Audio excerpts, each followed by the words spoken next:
오늘 주보에 마태복음 11장 25절로 30절의 말씀이 적혀 있는데요. 보시면 아시겠지만 25절에 따옴표가 시작해서 27절에서 끝나고요. 28절에서 새로운 따옴표가 시작됩니다.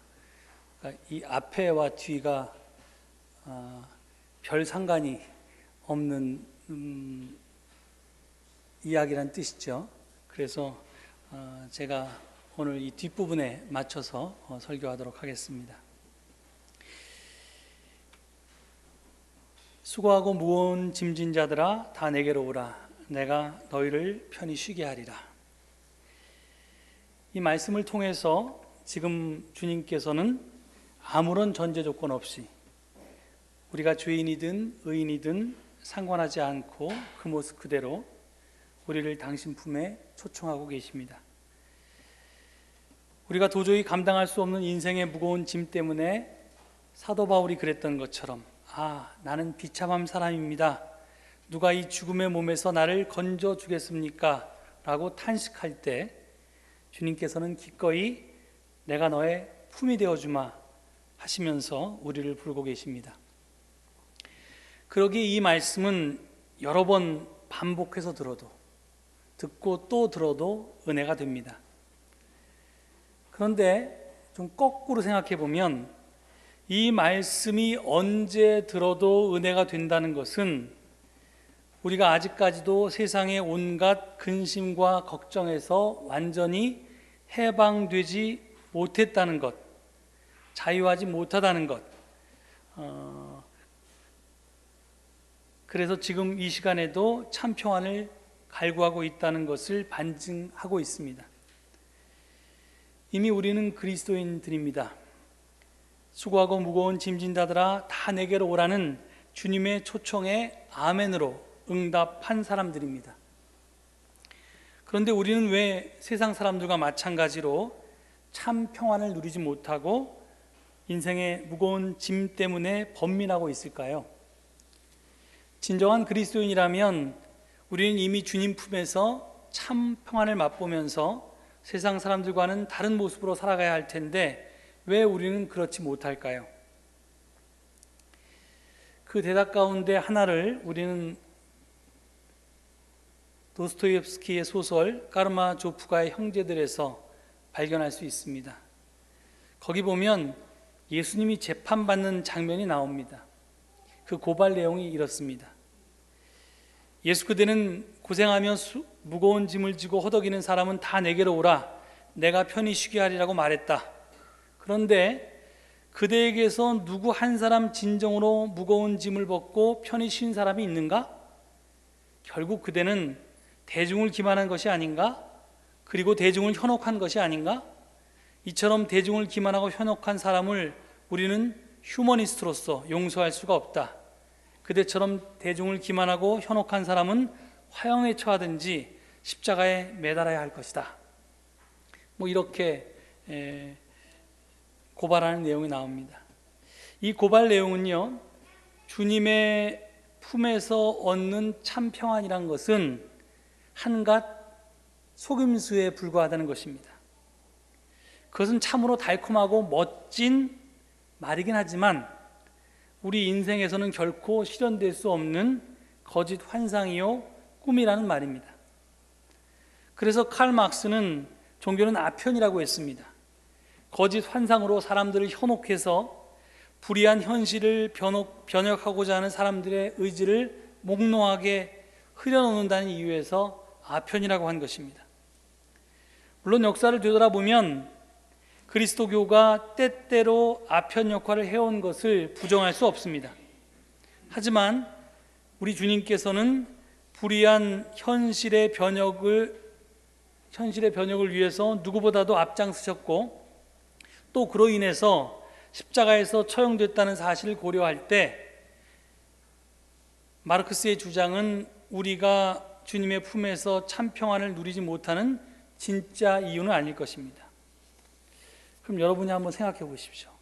예수님께서는 나에게로 오면 참 평안을 누릴 것이다 했는데 내가 예수 믿은 지 뭐 몇 년이 되신 분도 있고 몇십 년이 되신 분도 있고 하실 텐데, 내가 이렇게 오랫동안 예수를 믿어도 왜 나는 참 평안을 누리지 못할까? 제가 곰곰이 생각해 봤더니요, 그 이유는 내 멍에를 메고 내게 배우라는 말씀을 우리가 간과한 때문이 아닐까, 이렇게 생각이 들었습니다. 오늘 복음 말씀을 잘 보면요, 수고하며 무거운 짐을 진 사람은 다 내게로 오라는 초청으로 이 말씀이 끝나지 않습니다. 그 다음에 분명히 내 멍에를 메고 나한테 배워라고 하는 당부가 이어집니다. 그래야만 비로소 너희가 마음의 쉼을 얻을 것이라, 이렇게 예수님 말씀하셨습니다. 근데 우리는 성경을 읽을 때 참 못된 버릇이 있는데요, 자기가 마음에 와닿는 말씀만 받아들이고 그 다음엔 별로 신경을 안 씁니다. 그러니까 소위 우리가 은혜 받았다 하면 그 은혜 받은 성경 구절은 내 마음에 드는, 나를 위로하는 그런 말씀입니다. 그래서 앞에 수고하며 무거운 짐진 자들아 다 내게로 오라, 내가 너희를 편히 쉬게 하리라, 이 말씀에 굉장히 은혜 받아서 여기에 탁 빠져버린 다음에 그 다음에 예수님 뭐라고 말씀하셨는지 별 신경을 안 쓴다는 거죠. 근데 거기에 보면 내 멍에를 메고 나에게 배우라는 말이 분명히 적혀 있습니다.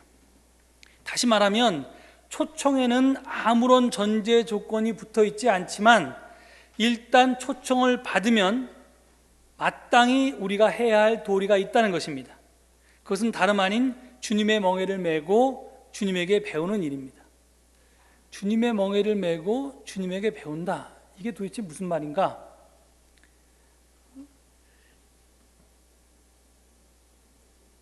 멍에라는 게 옛날에 이렇게 소가 밭을 갈거나 논을 갈 때 그 등에다 이렇게 매는 게 멍에거든요. 그런데 당시 유대인들은 이 멍에라는 표현을 아주 많이 썼습니다. 예를 들어서 하나님은 이스라엘의 왕이요 그리고 주시다, 이것을 인정하는 사람은 하늘나라의 멍에를 맨 사람, 이렇게 표현했습니다. 또한 모세의 율법을 배우는 사람은 토라의 멍에를 맨 사람, 또 율법에서 명하는 계명을 받아들인 사람은 계명의 멍에를 맨 사람, 이렇게 표현했습니다. 그러니까 이런 배경에서 예수의 멍에를 맨 사람, 이런 뜻은 당연히 예수님을 자기의 주님으로 받아들이고 주님께 온유하고 겸손한 마음을 배우려고 하고 주님의 가르침을 따라서 살려고 하는 사람을 지칭하는 말입니다.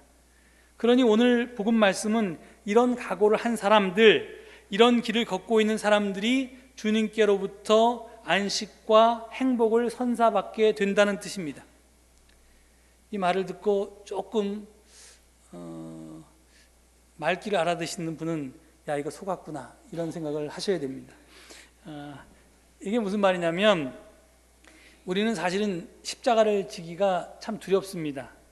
그것이 너무 힘들고 어려운 길이기에, 아픈 길이기에, 또 우리에게는 포기할 수 없는 것들이 너무 많기에, 우리는 그 마가복음 8장 34절을 보면 예수님께서 누구든지 나를 따라오려거든 자기를 부인하고 자기 십자가를 지고 나를 따르라, 이 말씀을 예수님께서 분명히 하셨지만 이 말씀대로 살기가 부담스럽습니다.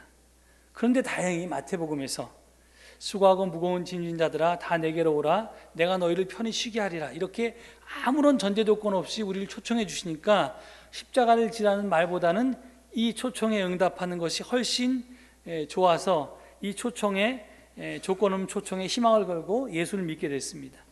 그런데 지금 제가 한 말은 무슨 말이냐면요, 이 두 말은 표현만 다를 뿐이지 내용은 같다는 뜻입니다.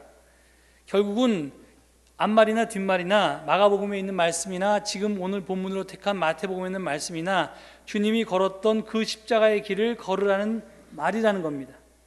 그러니까 여러분이 속았다 이렇게 생각하시는 것도 당연할 것입니다. 그런데 이거보다 더 놀라운 거는요, 저를 더 놀라게 한 말씀은 그 다음 30절의 말씀입니다. 예수님이 뭐라고 얘기하시냐면요, 내 멍에는 편하고 내 짐은 가볍다, 이렇게 말씀하십니다. 세상에 이런 뻥이 어디 있어요? 예? 정말로 예수 믿는 일이 주님의 멍에는 세상의 멍에보다 맥이 가볍고 주님의 짐은 우리의 인생의 짐보다 가볍습니까? 일본의 유명한 신학자 우찌무라 간조에게 한 선교사가 물었습니다.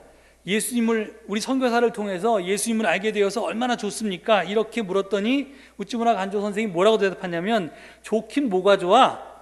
예수를 몰랐으면 내 인생이 좀 편했을 텐데 예수를 알게 되어서 힘들어 죽겠다, 이렇게 대답했답니다. 그러니까 예수님 몰랐으면 우리가 주일마다 골프 치러 다닐 수도 있고, 뭐 가족들과 뭐 맛있는 거 먹으러 다닐 수도 있고, 그 다음에 또 이 광화문에 가가지고 촛불을 들 필요도 없고, 참 여러 가지 우리가 편하게 살 수도 있었을 텐데, 예수님을 알게 되면서 그 길을 그래도 조금이라도 매일 자기의 십자가를 지고 예수님의 뒤를 따르지는 못할지라도 그래도 하여간 예수님의 뜻을 조금이라도 실천하며 살려고 하다 보니까 그게 너무 힘들어서 차라리 몰랐으면 좋았을 걸, 이런 생각이 들더라는 겁니다. 그래서 차라리 주님을 잘 몰랐더라면, 그냥 몰랐다는 게 아니라 알더라도 다른 대부분의 교인들이 예수 믿으면 복 받는다는 거 가르치니까 그렇게만 알았더라면, 자세히는 모르고 그냥 예수님을 그렇게만 알았더라도 좋았을 것을, 이미 우리가 이제 이 서울제일교회를 통해서 예수님을 따른다는 것이, 예수를 믿는다는 것이 무슨 뜻인지 다 알게 됐는데, 이미 내가 발을 들여놓았으니 이제 좀 물러나기도 창피하고, 여태까지 또 투자한 시간과 노력과 이런 게 있는데 지금 와서 그만두기도 그렇고, 이런 게 이제 우리의 솔직한 고백입니다. 그런데 성경을 보면요, 이런 투덜거림이 우리의 모습만은 아님을 확인할 수 있습니다.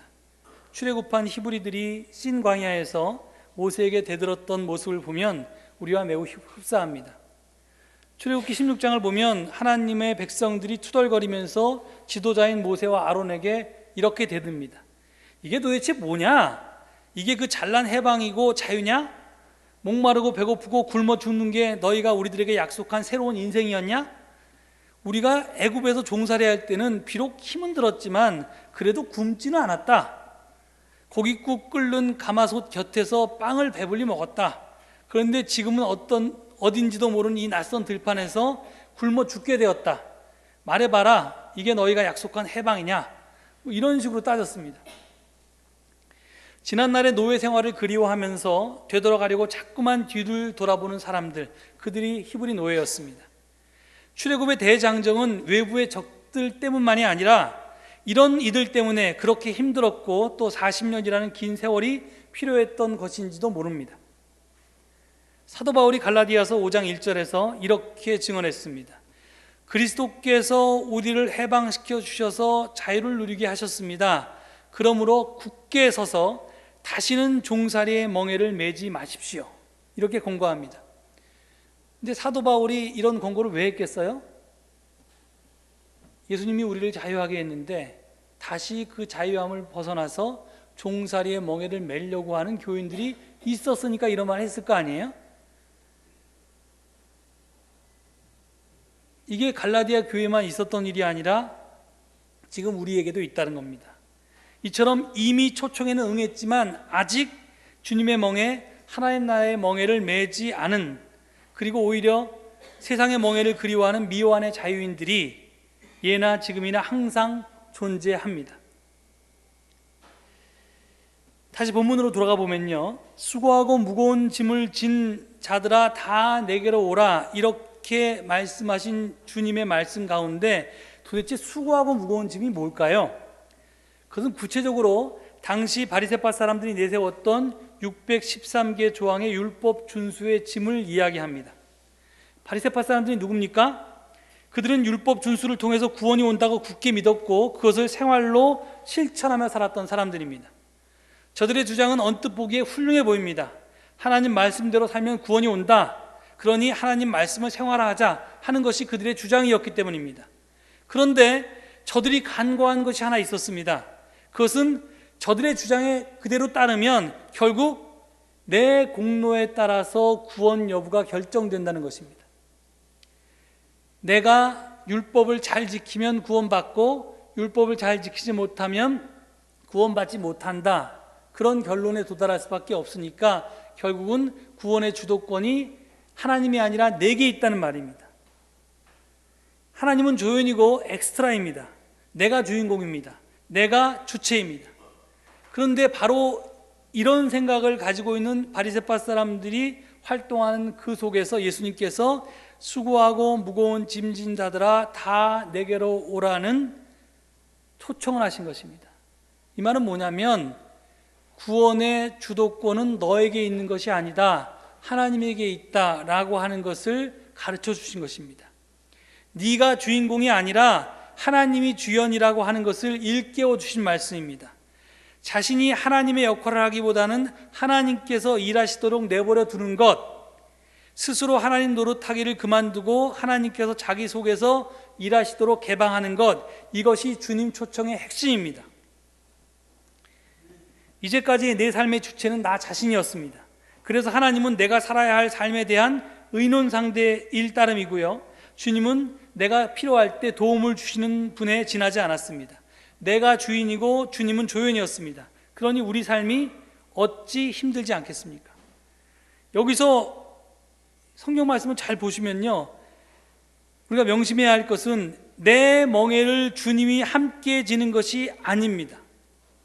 여러분, 우리가 부르는 찬송가 가사 때문에 자꾸 헷갈리는데요, 우리는 예수께로 가면 주님께서 내 인생의 무거운 짐을 대신 져주신다, 이렇게 찬송을 부르는데요, 이것은 거짓말입니다.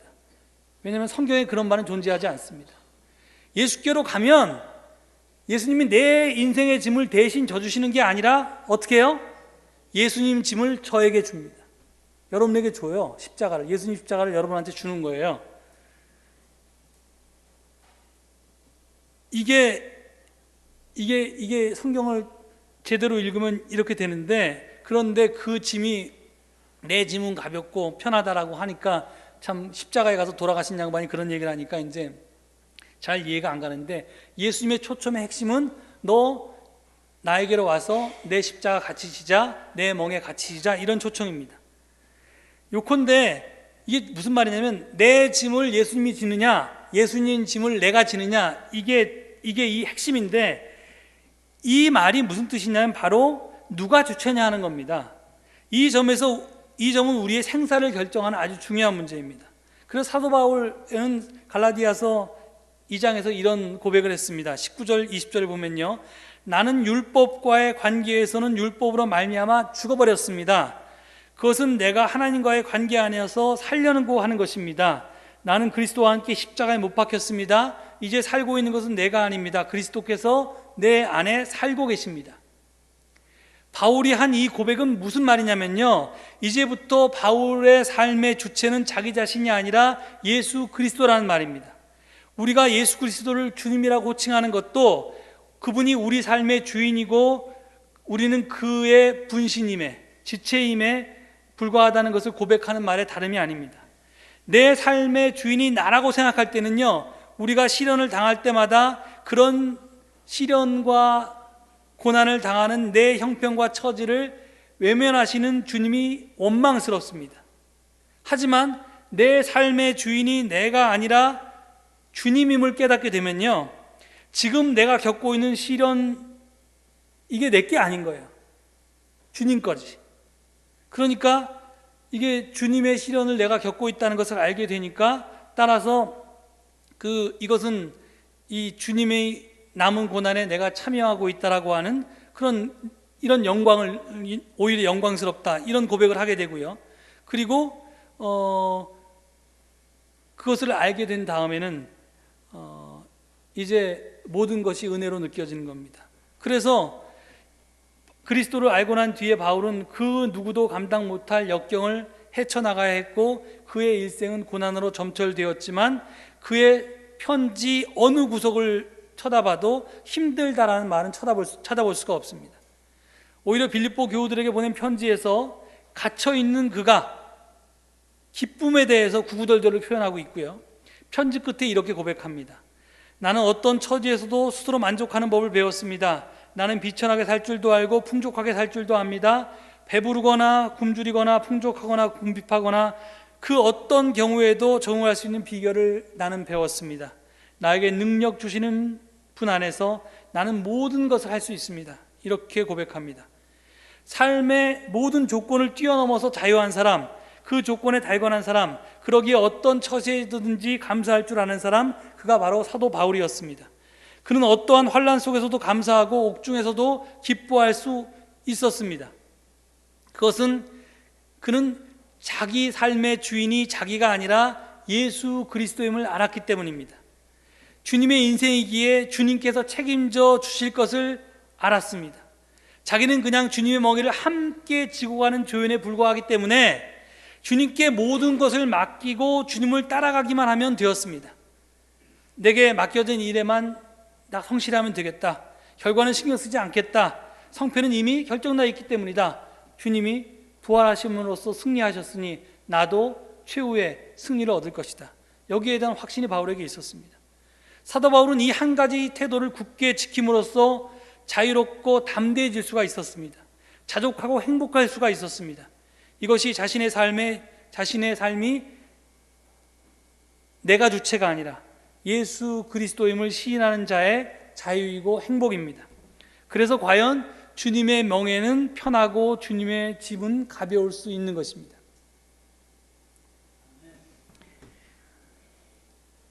요즘은 이분이 별로 인기가 없는데요. 안철수 의원 따라서 이렇게 청춘 콘서트인가 뭐 그런 거 하면서 유명해진 사람이기도 한데 이 박경철이라고 하는 의사 선생님이 계십니다. 그분이 시골 의사의 아름다운 동행이라는 책을 예전에 써서 출판했을 때 제가 그 책을 읽어본 적이 있습니다. 그분은 서울과 대전에서 외과 전문의로 일하다가 어린 시절에 친구들과의 약속대로 40세에 낙향을 해서 고향인 이 경북 안동에서 한 작은 병원을 운영하고 있었습니다. 그는 수많은 환자들을 만난 그 임상 경험을 단순하게 의사가 한 임상 경험의 입장이 아니라 이제 뭐 자기의 인생의 여러 가지 깨달음에 대해서 그 환자하고의 에피소드를 적어서 책을 낸 건데요. 그 가운데 정말 가장 팔자가 기구한 아주머니가 한 분 계셨습니다. 모든 사람이 다 그랬지만 진짜 좀 뭐 그 중에서 특별히 눈에 띄는 아주머니가 있었는데요. 그 아주머니는 소위 풍산댁이라고 불리는 풍산의 한 작은 마을의 이장댁이었습니다. 근데 어느 날 동네 아주머니 한 분이 산에 가서 귀한 버섯을 캤다고 해서 온 동네 사람들이 그 버섯을 가지고 버섯 전골을 끓여서 버섯 잔치를 벌였습니다. 그런데 그 버섯이 독버섯이었습니다. 그래서 온 동네 사람들이 화를 입었습니다. 많은 사람들이 죽었습니다. 이 아주머니도 큰아들을 잃었고요. 그리고 남편은 반신불수가 되었습니다. 엎친 데 덮친 격으로 1년 뒤에는 작은 아들이 경추골절, 이 목이 있는 게 경추죠. 여기가 부러졌어요. 그러면 여기가 부러지면 이 목 아래의 모든 전신이 다 마비가 되죠. 그래서 반신불수가 되었습니다. 아들을 살려보려고 그 아주머니는 자기가 가지고 있던 집도 팔고 땅도 팔고 하여튼 모든 가산을 탕진했습니다. 그런데 그 아주머니의 불행은 여기서 멈추질 않았습니다. 남편이 자기가 아파서 이렇게 반신불수로 쓰러져 있는데 아들마저 반신불수로 자기 옆에 이렇게 누워있게 되니까 그 충격으로 시름시름 앓다가 그의 겨울에 끝내 눈을 감았습니다. 그러자 한 방에 누워서 아버지와 하여튼 서로 위로를 주고받았던 이 총명하던 작은 아들이 아버지의 죽음에 충격을 받아서 정신적인 퇴행을 했습니다. 다른 사람을 그래서 이제 이 정신지체처럼 됐습니다.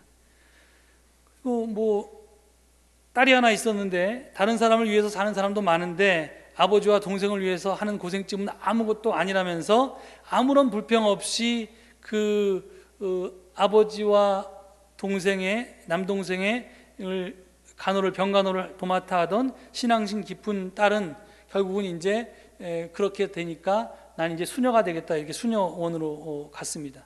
그런데 그 딸이 수녀원에 가서 수녀가 된 게 아니라 1년 만에 원인을 알 수 없는 병을 얻어서 집으로 돌아왔습니다.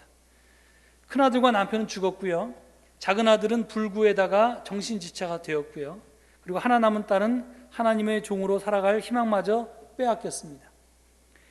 그런데 아무 희망 없는 지옥 같은 나날들이 계속되던 어느 날에 이웃집 할머니가 2살 배기 손자를 남겨두고 돌아가셨습니다. 이 아주머니는 상가 마당에서 이리저리 기어다니던 그 아이가 눈에 밟혀서요. 도저히 고아원에 보낼 수가 없었습니다. 그래서 거두어다가 정성을 들여서 키웠습니다. 그런데 기적 같은 일이 벌어졌습니다. 이 아이를 키우면서 딸아이의 원인 모를 병이 싹 나았습니다. 아이와의 만남을 통해서 놀라운 치유의 은혜가 일어났던 것입니다. 나중에 좋은 사람이 나타나서 아이를 입양해 갔습니다. 그 후에 이 아주머니 가족은 이제 안동으로 이사를 했는데요. 그 안동으로 이사를 가서도 거기서 버려진 아이가 눈에 띄면 데려다 키우고 또 그 아이를 입양시키고 이것을 10차례가 넘게 했답니다. 하지만 3살 된 장애 아이를 하나 이제 데려왔는데 이 아이는 8살이 되도록 아무도 입양해 가지 않았습니다. 호족도 없으니까 학교에도 보낼 수가 없고요. 복지시설에 보내기에는 너무나 가슴이 아팠습니다. 그래서 모녀는 고민하다가 어려운 결단을 내렸는데 아직 시집 안 간 딸아이 앞으로 그 장애아를 입적시킨 것입니다. 할머니 뻘인 자기 호족에 입적하게 되면 나중에 자기가 주워온 아이임을 알고 마음 상할까 봐 그렇게 했다는 것입니다. 그런데 이제 그 자기 사연을 이 박경철 의사에게 소개하던 그 아주머니가 마지막에 한 말이 정말 기가 막힙니다. 제가 경상도 사투리를 잘 못하지만 한번 읽어보겠습니다. 원장님요, 사람들이 죽어서 천당에 갈랐고 애들을 많이 쓰지에. 하지만 살아서 천당을 만들지 못하면 죽어서 천당은 없답니다. 그저 오늘이 여기가 천당이거니 하고 살아야 안 되겠는겨. 나는 진짜 행복합니다. 내가 무엇이든 할 수 있다는 기 감사하고 내가 그 감사함을 느낄 수 있다는 기 또 감사하고 내 자식, 남의 자식 할 거 없이 내 곁에서 돌볼 수 있어 감사하고 그래서 노상 웃고 다니지에. 안 웃을라고 해도 너무 좋아서 자꾸 웃어지지에. 저는 이 이야기를 읽으면서 참 부끄러웠습니다. 그리고 동시에 내 삶의 주인이 내가 아니라 예수 그리스도임을 믿고 사는 참 신앙인을 만나서 감사하고 또 감사했습니다. 정말 이 아주머니는 자신의 기고한 운명을 통해서 주님의 멍에를 메고 주님을 배운 사람이었습니다. 그리고 그 멍에가 우리가 이 아주머니의 인생을 보면 너무너무 무거울 것 같은데 정작 당사자는 그 멍에가 우리의 생각처럼 무거운 것이 아니고 편하고 가벼운 것임을 자기의 생애로 증거하고 있습니다. 여러분, 이런 자유, 이런 행복 누려보고 싶지 않으십니까? 오늘 여기를 천당으로 살아내보고 싶지 않으십니까? 그렇다면 수고하고 무거운 짐 사람은 다 내게로 오라는 주님의 초청에 아멘으로 응답하십시오. 그리고 내 삶의 주인이 주님임을 시인하고 나의 멍에를 내려놓고 주님의 멍에를 메고 주님을 배우십시오. 그러다가 시련이 닥치면 그리스도의 남은 고난에 참여하고 있는 것임을 깨닫고 오히려 영광으로 여기십시오. 고난 중에서 삶을 긍정하고 나에게 능력 주시는 분을 힘입어서 어떤 처지에서든지 감사하고 자족하십시오. 그러면 오늘 여기가 지옥에서 천국으로 바뀝니다. 오늘 여기를 천국으로 살아내면 여러분은 진정으로 예수 그리스도께서 선물하시는 안식을 누리실 수 있습니다. 이 축복 모두 누리시는 여러분 되기를 간절히 축원드립니다. 기도하시겠습니다. 하나님, 당신 멍에를 같이 매자며 우리를 초청해 주시는 예수님의 초청에 멍에를 매자는 건 몰랐을 때는 그럴 수 있어도 그 십자가를 함께 매자고 하시니 두렵습니다. 하지만 바울도 그랬고 또 안동의 아주머니도 그랬고 그 멍에가 진정 주님의 말씀처럼 편하고 가벼움을 깨닫게 해주니 감사합니다. 하나님, 우리가 어떤 형편과 처지에 놓여 있든지 오늘을 긍정하게 하시고 그 속에서 주님의 남은 고난을 채우고 있음을 깨달으면서 주님과 함께 매일매일 기쁘게 살 수 있도록 도와주시옵소서. 그래서 우리에게 쉼을 주시겠다는 주님의 약속이 우리 가운데 또 우리의 공동체 가운데 성취될 수 있도록 축복하여 주시옵소서. 감사드리며 예수 그리스도를 받들어 기도 올립니다. 아멘.